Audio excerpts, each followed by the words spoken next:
Hello everybody, my name is Brad Ballard.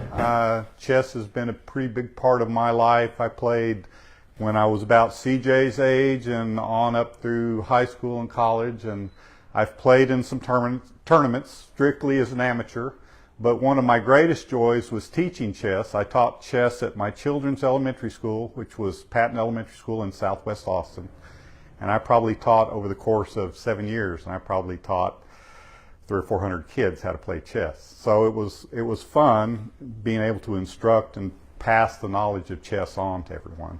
Want to correct any misimpression. I am not an expert in the chess world. I would be considered a good wood pusher, as they would say. We're at the Llano Chess Club today. Today is the February 26th. Is that right? I lose track. We're teaching a series of lessons in chess, and it's really sort of based or oriented toward the beginning chess player. And we've covered the point value of the pieces. We've covered how the pieces move. I want to back up for just a moment and talk about if you ever play in an event or even in a casual game and it's someone you've never played before, it's just kind of common courtesy, just like you were meeting someone at a party or a pool or whatever, you don't know them. Stick your hand out and say, "Hi, my name's CJ," or "My name's Brad," whatever your name actually is, and just introduce yourself. It's the same way at a chess tournament or a chess event. Just greet the other person, and you can shake hands, or in these days of COVID protocols, maybe bump fists, or just acknowledge each other. And so you know their name and they know your name. Now, if you're playing in a tournament, you'll also ask their name so you can put it on your score sheet, and you'll begin keeping track of your moves and stuff, because if you play in a tournament, the moves are all recorded because you turn in your game sheet, and your moves will also be under time constraints. So you'll play with the chess clock, and I just wanted to hold this up so everyone can see what a chess clock looks like. There's probably now an app for it that you can do it on your cell phone, I'm not sure.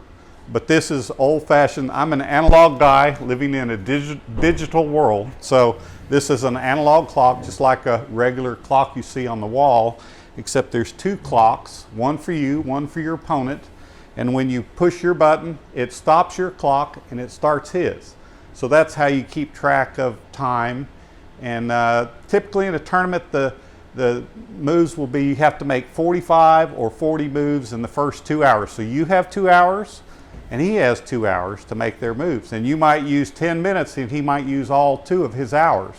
Now, that being said, you are thinking while his clock is going too. So you really have 4 hours to play the game. Sounds like a long time, and tournament games can be very long. But anyway, it's also fun because you can use the clock to play 5-minute chess, and it's called blitz chess. And so it's very quick and fast. And do you play your best chess?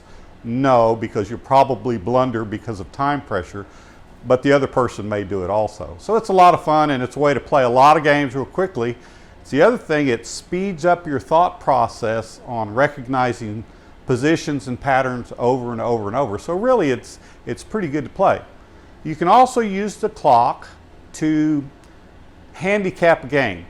You've got a strong player playing a weaker player. You can say, "I'll give you 20 minutes and I'll take 10, or I'll take 5, or whatever." So you put yourself under a little time pressure, if you've given yourself less time to think and given them a little bit more time to think about their moves. So it's a way you can handicap. The other way you can handicap in a game is, again, if you've got a very strong player playing a weaker player, he can say, "I'll play without my queen," or "I'll play without a rook," or whatever. And as that player gets better, you may find that you've given too much away and they can beat you pretty easily. So anyway, there's different ways to kind of level the playing field, and ultimately you'd like to both sit down with the same material and same time and stuff and be able to play the game. But again, to balance things out in the beginning, if there's good players and weaker players, that's one of the ways you can do it. I did play, and it's a courtesy if you're playing and your opponent forgets to punch their clock after they've made their move. You can not say anything, you're not required to, but it would be nice to point it out that you didn't punch your clock, and because then you're playing on their time and you can take as long as you want until they realize, "Oh, I didn't punch my clock." And I think clocks came about 100 years ago, 200 years ago, when they played world championships, they played without clocks. And at some point, this is the story I heard, that these two grandmasters sat across from each other for hours. And finally one of them said, "Oh, is it my move?" So at some point someone said, maybe a clock would be a good idea. And that's how we got to clocks. Anyway, if you'd like to try a clock sometime here at the Llano Chess Club, we do have some clocks. And it does add a new wrinkle into the game. It's part of the time management, just like all of us in our daily routine. Time management is everything. You know, that's how you get to be more efficient and stuff. All right. I'm going to skip back up to number 1. We're going to talk about skewers. Does anyone know what a skewer is? How about a real skewer? It's what you put shish kebabs on, right? Okay, well this is sort of the same concept. You're going to attack in a line or on a diagonal. You're going to attack multiple, it could be 2 or 3 pieces, and with a weaker piece, and you're trying to, he can only defend one. So it's really a double attack. And I've stripped away all the kind of the parts here on the board. This one should be pretty obvious.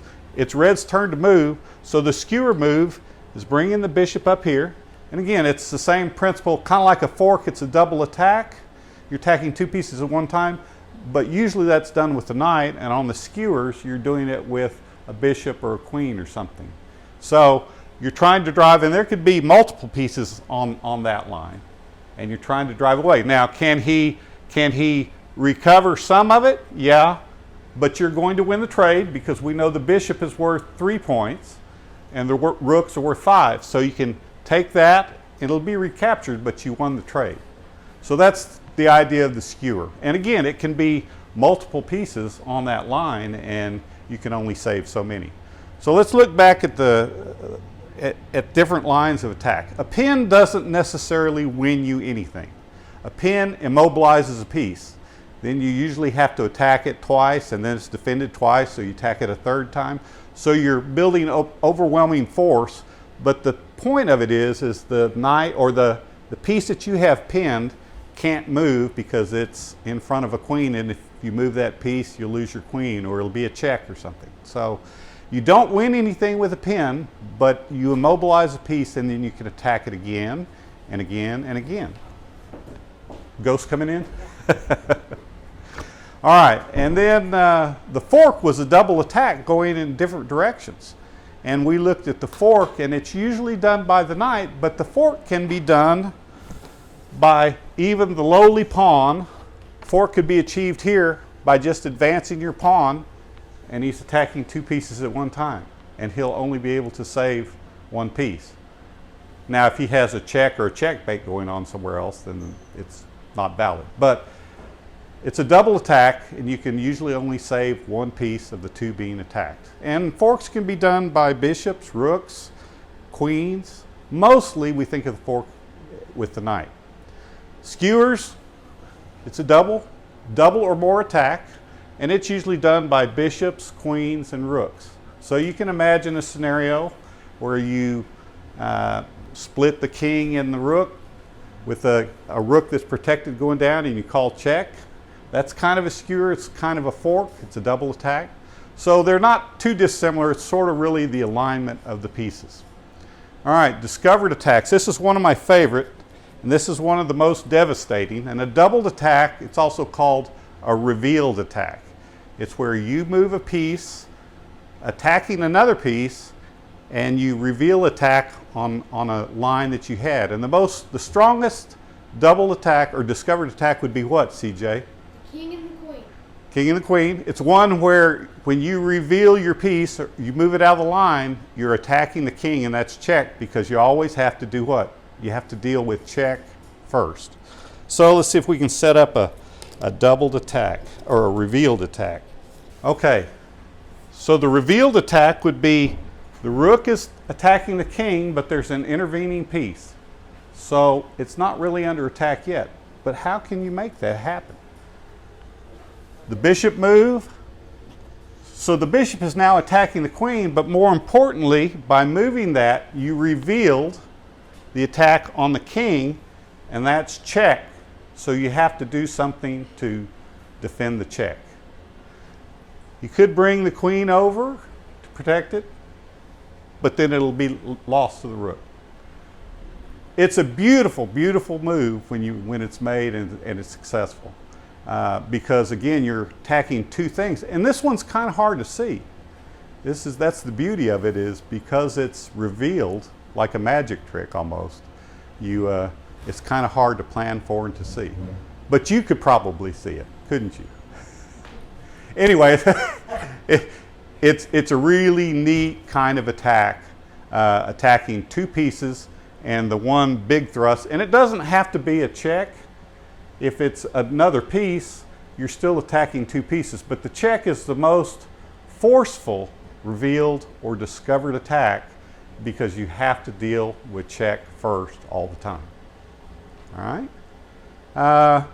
We talked about clocks and time management. We kind of got out of order because I wanted to talk about that. We also talked about just introducing yourself when you're at a chess match and stuff. Just like any social setting, shake hands, introduce yourself. Hi, I'm so-and-so. I'm talking a lot about tournaments. If any of you ever want to play in a tournament, and I'll tell you right now, the stress level and tension goes up quite a bit when you're playing in a tournament. It's like anything. If you think you're a good bridge player, go join a bridge club and play in a tournament. Or you think you're a good disc golfer, go play in a tournament, and it just ratchets everything up. So, a lot of fun though, and just common courtesy we talked about. At the end of the game, if you're resigning, you can gently tip your king over. It's better than flipping the board over in a fit of anger. Although I have seen that too. Does that mean you've resigned? Yes. And you can say, I resign, and off your hand, or you can tip your king over, and that's a signal that you are resigning or submitting. You recognize that you've lost the game.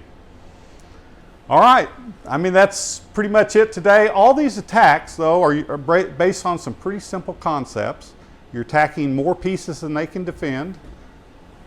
The fork, the revealed attack, the skewer. So it's a pretty simple premise, but it presents in many, many different ways. And that's the beauty of chess, is there's a lot of ways to win a successful attack.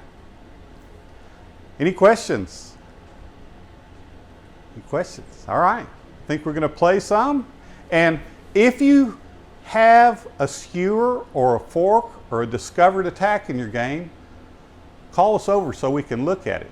It's fun to see that in other people's games and stuff. That's one of the nice things, if you're willing to talk about it. Depends on which end of the discovered attack you're on. If you're on the losing end, it's not as much fun to talk about it. All right, if anyone would like to use a clock, I'll show you how to set it up, and you can play some 5-minute chess or just see how it works. It's kind of neat. But other than that, we're going to sit down and play some chess. Yes?